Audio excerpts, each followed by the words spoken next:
Guys, it's Reese from MGS Physiotherapy Mobile. I'm just here to give everyone a couple of tips on running, since everyone's spending a bit more time at home and they're probably trying to get away from the computer a little bit. So the things that we want to talk about today is our glute medius, which is a really important muscle to control our hips. We usually say this is the forgotten core for runners, so this is particularly aimed at those people who are trying to run a bit more. So the glute medius is really important as it controls our pelvis, and when you're weak through your pelvis, you'll tend to drop down. This will cause an internal rotation of the femur, which will cause your knee to drop down like this. This can then cause your patella or your kneecap to rise up, which can then cause knee problems, and it can, as a result, then turn our foot outwards, which can then cause shin splints or plantar fasciitis and other problems. So the exercises that we're going to talk about today really target this muscle particularly. I would suggest start really nice and small with one set of 10 of each of these exercises.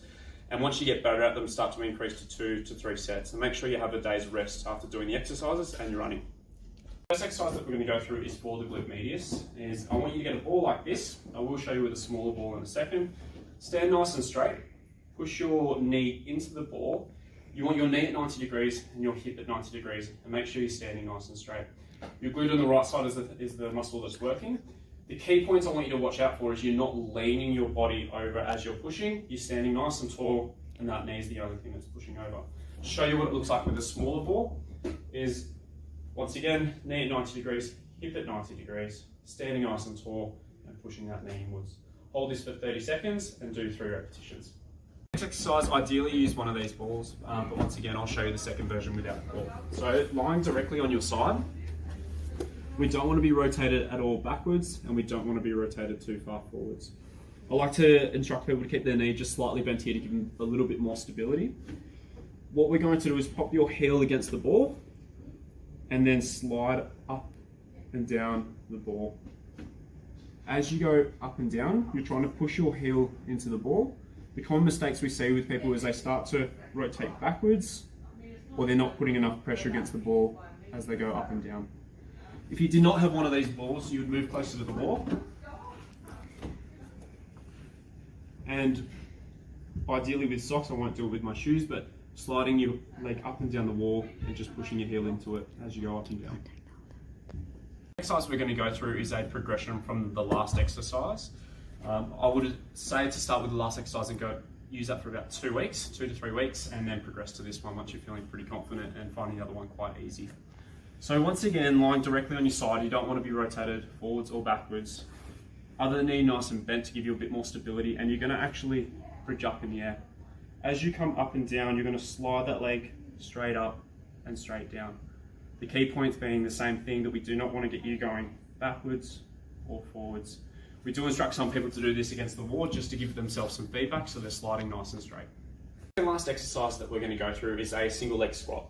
Ideally start with a step about this height. The higher you go, the harder it's going to be for you. You should have hopefully no knee pain when you're doing this. If you start to develop any knee pain, make sure you stop.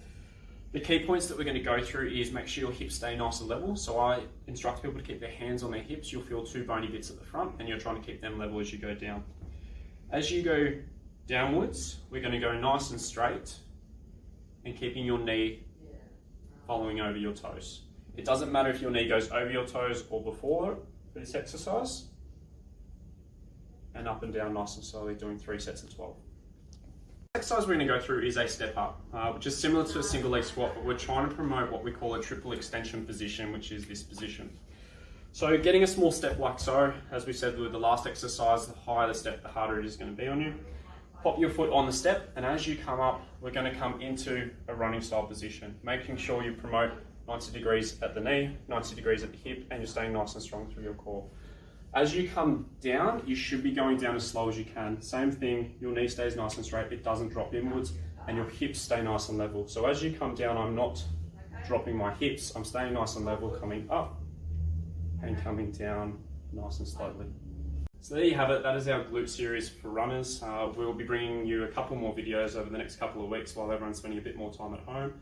If you develop any pain, have any problems over the next couple of weeks, please let us know. We're still open and we're happy to do online consults as well.